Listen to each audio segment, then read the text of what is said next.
Hello friends, कैसे हो आप लोग। मैं आशा करती हूँ कि आप सब बहुत अच्छे से होंगे। आज मैं फिर आपके लिए एक हिंदी में व्लॉग लेकर आई हूँ, क्योंकि मुझे कुछ दिनों से बहुत ज़्यादा ईमेल्स आ रही हैं, मैसेजेस आ रहे हैं कुछ लोगों के जो जर्मनी शिफ्ट होना चाहते हैं। वो मेरा व्लॉग देखते हैं और वो कहते हैं कि जर्मनी इतना अच्छा कंट्री है, तो क्यों ना हम जर्मनी शिफ्ट हो जाएं। जर्मनी आने का क्या प्रोसेस है। और कुछ की तो बहुत अच्छी जॉब्स हैं ऑलरेडी अपने कंट्रीज़ में, पर वो फिर भी यहाँ शिफ्ट होना चाहते हैं। और अच्छी बात है, बहुत अच्छी बात है। वो चाहे जर्मनी है चाहे किसी और भी कंट्री में जाए, बहुत अच्छी बात है अपने आप को डेवलप करना। पर कई बार मुझे क्या लगता है कि उनके दिमाग में कुछ और उम्मीदें हैं, और जो बाहर की कंट्री में जाके हो सकता है वो उनकी उम्मीदें थोड़ी सी टूट जाए। तो ये मेरा फ़र्ज़ बनता है कि मैं उनको थोड़ा बता दूं, क्योंकि बहुत ज़्यादा ये फ़र्क होता है कि इंडिया में बहुत ज़्यादा ये है कि एक्सपेक्टेशन बहुत ज़्यादा है, और कई बार रियलिटी कुछ और ही होती है। सिर्फ इंडिया में नहीं, काफ़ी कंट्रीज़ में, हर एक कंट्री में ऐसा होता है कि हम दूसरी कंट्री के बारे में उम्मीदें कुछ और लगा लेते हैं और सच्चाई कुछ और होती है। तो उसी बारे में आज मैं आपको एक व्लॉग बताना चाहूँगी, जो मुझे लगता है कि मेरा भी यहाँ शिफ्ट होने से पहले क्या एक्सपेक्टेशन थी और असलियत क्या थी। तो पहला पॉइंट यही है सबसे बड़ा कि हम बाहर की परसेप्शन कहाँ से बनाते हैं, कैसा सोचने लगते हैं अपने आपके दिमाग में कि बाहर का विदेशी देश कैसे होंगे। हम सोचते हैं बॉलीवुड देख देख के, और सच्चाई कुछ और ही है। फॉरेन कंट्रीज यहाँ पे बॉलीवुड जैसा शाहरुख खान की पिक्चरों, शाहरुख खान के महल, वो मेंशन वैसा ऐसा सच्चाई में ऐसा कुछ भी नहीं है। अगर हम सिटी में रहते हैं तो हम एक अपार्टमेंट में रहते हैं। जिनके अपने घर हैं वो सिटी से थोड़ा बाहर रहते हैं, गांव के साइड रहते हैं, उनके बड़े घर हैं, पर उनको कार की ज़रूरत होती है। और वो भी इतने बड़े घर नहीं होते जितना कि बॉलीवुड की पिक्चरों में दिखाते हैं। मुझे पता है बहुत से लोगों को ये बात पता होगी कि नहीं, फॉरेन में इतने बड़े घर नहीं होते हैं, पर कुछ लोगों को नहीं पता। कई लोग फिर भी मेरे से पूछते हैं कि तेरा तो इतना बड़ा घर होगा वहाँ पे।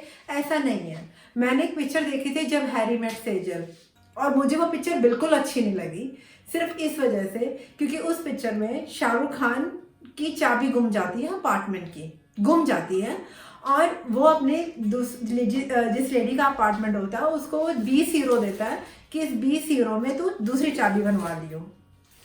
और मैं आपको सच बताती हूँ रियलिटी क्या है, क्योंकि ये मैंने पैसे पे किए हुए हैं आज से 5 साल पहले। अभी नहीं, 5 साल पहले की कॉस्ट मैं आपको बता रही हूँ कि अगर चाबी अपार्टमेंट के अंदर ही रह जाए, मतलब गुम ही नहीं है चाबी, बस आपकी लॉक लग गया और चाबी अपार्टमेंट के अंदर ही रहेगी। आपने सिर्फ दरवाज़ा खुलवाना है, सिर्फ दरवाज़ा खुलवाने के 80 यूरो लगते हैं। और अगर अपार्टमेंट की चाबी गुम ही गई है तो, क्योंकि उनको बिल्डिंग का मेन दरवाजे का लॉक भी चेंज होगा और आपके अपार्टमेंट का डोर का लॉक भी चेंज होगा, तो उसके 800 यूरो है।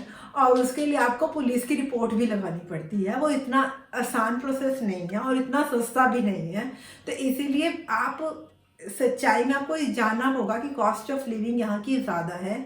चाहे वो अमेरिका हो, यूके, कनाडा है, वहाँ के लोग भी आपको बताएंगे, इस बात से इत्तेफाक रखेंगे कि सही में वहाँ यहाँ की कॉस्ट ऑफ लिविंग बहुत ज़्यादा है। लोग सोचते हैं कि वो यहाँ आएंगे और बहुत अमीर बन जाएंगे, ऐसा कुछ भी नहीं है। हाँ, क्वालिटी ऑफ लाइफ अच्छी होती है कि साफ़ हवा पानी है, पढ़ाई का इंतज़ाम अच्छा है, हेल्थ केयर अच्छा है, पर उसके लिए हम बहुत ज़्यादा टैक्स पे करते हैं और कॉस्ट भी ज़्यादा है। तो ऐसा नहीं है कि आप यहाँ आके बहुत अमीर बन जाएंगे।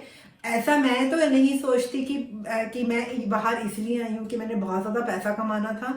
हम अच्छे लाइफ के लिए यहाँ पे आए हैं, तो आपको वो एक्सपेक्टेशन और रियलिटी में बैलेंस बना के रखना होगा। दूसरी बात है, जब भी मैं इंडिया जाती हूँ तो लोग मेरे से पूछते हैं, अच्छा तू इधर रंग गोरा नहीं हुआ, तो अभी भी मोटी है। अरे जेनेटिक्स नहीं चेंज होते हैं फॉरेन कंट्री में शिफ्ट होने से। मेरा जो ब्राउन स्किन कलर है वो वही रहेगा, मेरी आंखें नीली नहीं हो जाएंगी। कुछ लोग बहुत ग्लैमरस हो जाते हैं फॉरेन शिफ्ट होने के बाद, पर वो उनका अपना सोच होती है, वो चाहते हैं वैसा बनना। मुझे पसंद है बहुत ही सिंपल रहना, तो मुझे वो पसंद है। मुझे लगता है कि मैं ऐसे ही अच्छी लगती हूँ, तो मुझे ऐसा ही रहना है। ऐसा नहीं है कि मैं किसी और कंट्री में जाके अपने आप को बदल लूँगी, मेरा करैक्टर ही बदल जाएगा, मैं एलियन बन जाऊँगी। नहीं, मैं अभी भी जैसी हूँ मैं वैसे ही रहना पसंद करूँगी। और अब आंखें नीली नहीं हो जाएंगी, बाल मेरे ब्लॉन्ड नहीं हो जाएंगे, सुनहरी बाल। लोग यही सोचते हैं कि पता नहीं कहाँ से हीरो हीरोइन, मतलब ना हॉलीवुड स्टार आएंगे। कि जर्मनी से आई है तो देखे देखे कैसे लगती है, क्योंकि मैं इंडिया जाती हूँ, इंडिया में भी मैं लड़कियों को देखती हूँ वो मेरे से भी ज़्यादा, मतलब यहाँ की लड़कियों से भी ज़्यादा ग्लैमरस कपड़े पहनती हैं। तो ऐसा नहीं है कि इंडिया में वो सब चीज़ें नहीं मिलती हैं, हर जगह आजकल सब कुछ मिलता है, या आपके ऊपर है आप कैसा रहना चाहते हो। तो वो एक्सपेक्टेशन वर्सेस रियलिटी की, फॉरेन में पता नहीं क्या मिलता है जो इंडिया में नहीं होता, ऐसा कुछ नहीं है। तीसरा पॉइंट, मेरे को एक डॉक्टर ने कहा था कि जब जब मैं पहली बार इंडिया से अब्रॉड शिफ्ट हो रही थी, इटली जा रही थी मैं, तो उन्होंने कहा कि अरे तू तो बहुत किस्मत वाली है, वहाँ तो तेरे को बीमारी होएगी नहीं, वहाँ तो बैक्टीरिया ही नहीं होते, जर्म्स ही नहीं होते, फॉरेन कंट्री तो इतना ठंडा है, इतना साफ सुथरा होता है कि वहाँ पे तो होता ही नहीं है कुछ, मतलब ना गंदगी, तो बीमारी होएगी नहीं। ऐसा नहीं है। फ्लू जो है यहाँ की बहुत बड़ी बीमारी है, और यहाँ पे 10,000 लोग सिर्फ फ्लू से मर जाते हैं। इसीलिए उन्होंने कोरोना वायरस को सीरियसली नहीं लिया, क्योंकि उनको लगा है फ्लू ही तो है, फ्लू से तो हमें आम तौर पे होता है। तो इसीलिए कोरोना वायरस के आप देखिए सबसे ज़्यादा लोग यहाँ पे अफेक्ट हुए हैं। तो ऐसा नहीं है कि यहाँ पे बैक्टीरिया और जर्म्स नहीं है, यहाँ पे भी मुझे सर्दी खांसी जुकाम होता है, यहाँ पे भी मुझे है फीवर होता है। वो ना जब पत्ते झड़ते हैं उसके पेड़ों के, तो मुझे बहुत ज़्यादा खांसी जुकाम शुरू हो जाए, आंखों में से पानी बहना, तो मुझे वो बहुत ज़्यादा प्रॉब्लम्स, यहाँ पे भी एलर्जी है, डायबिटीज़ है, कैंसर है, हर तरह की बीमारियाँ हर एक कंट्री में हैं। तो ऐसा नहीं है कि ये फॉरेन कंट्री है तो यहाँ के लोगों का कुछ और ही है कि ये कभी बीमार ही नहीं होंगे। एक लोगों की सोच है, मैंने उस समय किसी की बात सुनी थी कि वो बंदा इंडियन स्टूडेंट्स को कुछ कह रहा था यहाँ जर्मनी में कि तुम लोग बहुत इंटेलिजेंट हो, यहाँ जर्मनी के बच्चे इतने इंटेलिजेंट नहीं होते। तो मैं कहूँ उस बंदे का बात, मैं वो बंदा बहुत अच्छा था, क्योंकि वो चाह रहा था कि इंडियन बच्चों को थोड़ा ना, इंडियन बच्चे भी थे, पाकिस्तानी, बांग्लादेशी, हर एक कंट्री के थे, मैं सिर्फ इंडियन नाम नहीं ले रही, इंडियन कॉन्टिनेंट, सब कॉन्टिनेंट कह लो, श्रीलंकन बच्चे भी थे वो उसमें ग्रुप में। तो वो उनको असल में प्रोत्साहित कर रहा था कि देखो तुम्हारा भी हो जाएगा, तुम भी इंटेलिजेंट हो, तुम बल्कि ज़्यादा इंटेलिजेंट हो। पर मैं कहूँगी वो गलत इस बात में था कि यहाँ के बच्चे कम इंटेलिजेंट नहीं हैं, हो सकता है उनके ग्रेड आपसे कम हो, क्योंकि वो पढ़ाई को बहुत ज़्यादा स्ट्रेस लेके नहीं करते हैं, और वो पढ़ाई को सीखने के पर्पज़ से करते हैं, सिर्फ ग्रेड पाने के लिए नहीं करते हैं। उनका रट्टाफिकेशन ये कि रट्टा मार लिया और पास हो गए, अच्छे नंबर ले आए, वो चीज़ को सीरियसली समझते हैं।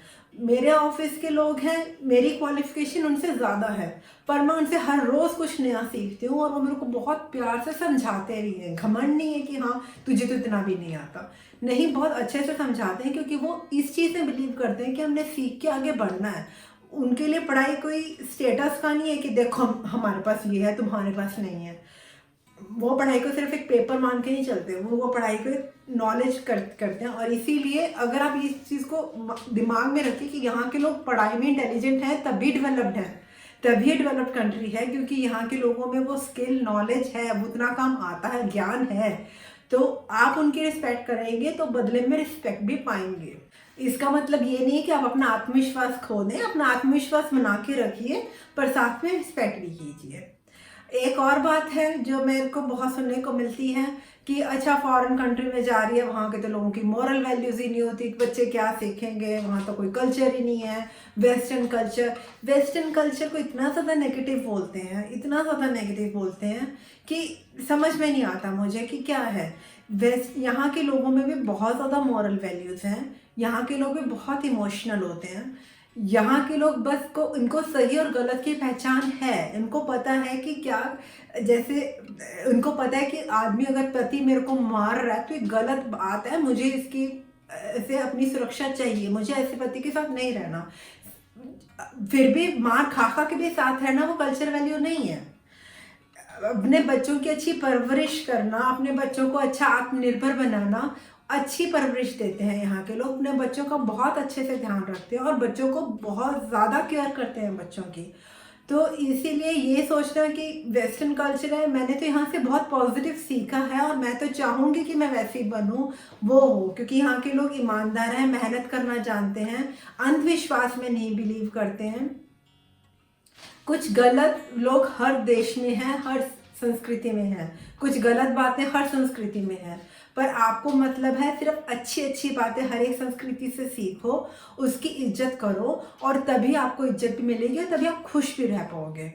तो ये बहुत ज़रूरी है कि आप किसी भी कंट्री में जाते हो, आप किसी भी कंट्री में जाओ, मैं सिर्फ जर्मनी की बात नहीं कर रही हूँ, आप वहाँ के कल्चर को बहुत ही ज़्यादा रिस्पेक्ट दो और फिर आप रिस्पेक्ट लो भी। एक बहुत आता है कि नस्ल भेदभाव, ये ना रेसिज्म की, ये भी मैं कहूँगी कि पिक्चरों में कुछ और तरह का दिखाते हैं, कुछ ज़्यादा ही कार्टून टाइप के करैक्टर रख देते हैं पिक्चरों में कि वो आपके देश की बेइज्जती कर रहे हैं आपके मुंह पे। ऐसा कहीं कुछ नहीं होता, ऐसा कभी अलाउड भी नहीं है करना।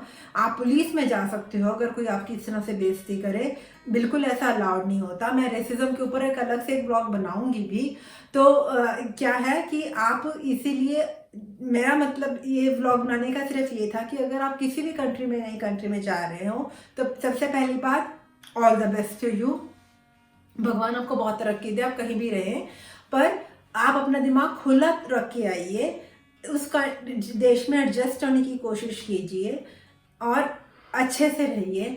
अगर आपको मेरा ये व्लॉग पसंद आया है, अगर आपको मेरी बातें पसंद आई हैं, तो आप मेरे ब्लॉग को लाइक कीजिए, और अगर मेरे आपको कुछ ज़्यादा ही पसंद है तो अपने फ्रेंड्स और फैमिली से शेयर कीजिए। हो सकता है आप उनकी भी एक्सपेक्टेशन और रियलिटीज़ का थोड़ा सा ये जो मिथक है वो टूटे, फिक्शन जो उन्होंने अपने दिमाग में रखा हुआ है थोड़ा टूटे।